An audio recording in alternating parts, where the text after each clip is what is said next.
日伪统治区内讨饭的一家人后来生意越来越发达，他又开了红棉酒家和康乐酒楼，因此许多菜馆的营业都受到打击，于是家家都重新装修，风气为之一变。不久，当局禁止饮酒，因为中国酒都是米做的，但是菜馆仍然阳奉阴违，把酒装在茶壶中供应。后来又进入米粮缺乏的时期，白饭不供应，用麦片蒸成一碗碗的带饭供客。起初客人都吃不惯，日久之后也就习惯成自然了。在这个时期，最赶麻烦的是找房子，许多外来人能租到一个阁楼已不容易，而租金昂贵得很，因此每处住宅总有1-20伙居住，做二房东的人可以赚到不少钱，而且多数不向大房东缴租，一时成为风气。抗战进入第5年，日军败相逐渐暴露，海运已经不通，存煤量日益减少，当局一道命令下来，每一层楼宇限制只能用7度电，超过了这个限度就要减线。这个时候民心乱得很，在我家中7度电只能用7天，1个月如何能挨得过去？于是只好规定在吃饭时开电灯，吃过饭便改用洋烛。因此市上的白色洋烛收买一空，洋烛厂竟大赚其钱。马路上的街灯也减少了，所有商店的霓虹灯全部停用，整个市面成为黑暗世界。因此一般市民都认为越是黑暗的早，越是象征快天亮了。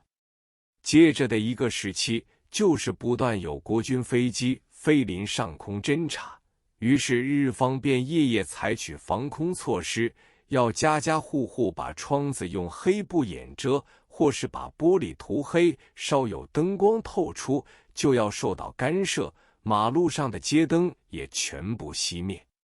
但是好做夜游的武客还是天天进入武场，而武场之中却依然灯烛辉煌，这里面当然也有黑幕存在，无非是银弹作怪。后方来的飞机将要进入上海领空，警报的呜呜声随之而起。老百姓听到这种声音，有些深恐又有炸弹落下来，惊慌万状，有些则认为胜利将告来临，暗自欣喜。这时上海的火油早已绝迹，汽油存量也日少一日，有汽车的人家纷纷把车辆改用木炭发动，木炭发动机装在车座后面，又大又笨又污秽，而且要在行驶前半小时先烧木炭，摇动机器，然后才能开行。到了一处地方，木炭机是不能停的，一停又要等候半小时了。这种生活现在想起来真是恍如隔世。木炭发动机用不了多少时间，就致使汽车纷纷损坏，于是向来坐私家车的人都改制私家3轮车，还有一种3轮车是作者坐在前面，车夫在后面脚踏轮盘，像戏剧中孔明坐的车子一般，因此有人叫这种车为孔明车。至于电车，因为缺电，车辆也减少了，双层巴士全部停驶，这些车辆由日本人运往前方，改装作为在伤兵之用，这时候交通的不便可想而知。被困7年，姚卓芬传抗战进入第7年，忽然传来一个谣言，就是来自重庆的消息说国军将反攻上海，陆路由沿海攻入，水路由美军从上海登陆。上海人在沦陷时期，谣言实在听得太多了。少数谣言短时间烟消云散，而重大的谣言日后往往应验，唯有这个谣言大家看得相当重。但是因为内心痛苦已极，要是这谣言成真的话，也只有等吃炸弹，以身殉国而已。因为再要逃的话，多数已无路可走了。我本来很镇定，但是经不起后方浙江淳安亲友奔走相告，说是真个有此计划，于是倒也有些着急。我有一个最诚实的萧姓外甥，向来为人谨慎，不轻易发言。有一天他也来对我说，得到淳安来人的消息，反攻已经决定了，我们必须有所准备。于是商议出3个避难的目标，其中一个目标是最接近上海的青浦朱家角。萧生有一个同学就住在那边乡下，我们2人就定了日期，亲自到那边去探访一下。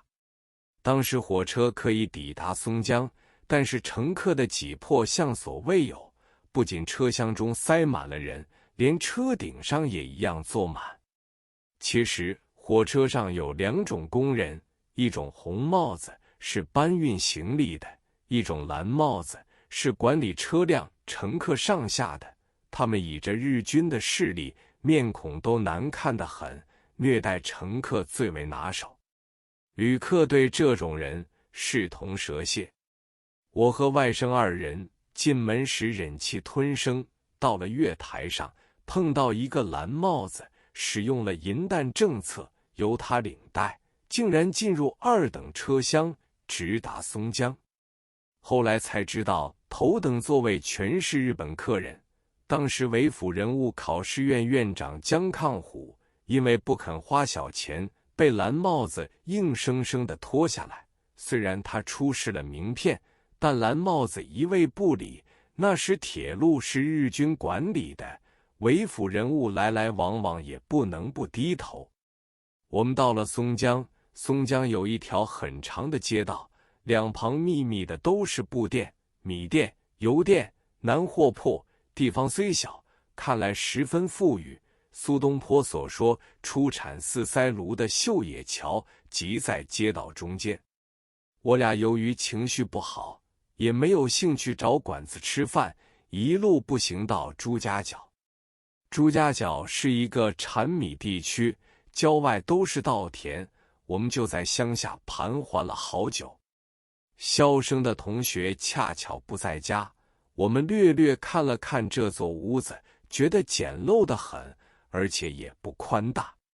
我们就在稻田中相商，要是真的上海在发生战事的话，就买1、2套老布衫裤，剃光了头，扮作乡下人，暂时搬来此地，或者能避过一时的灾难。后来战事突然一个大转变，日本人吃了2颗原子弹，竟然投降。胜利归来的人都说上海人有福气。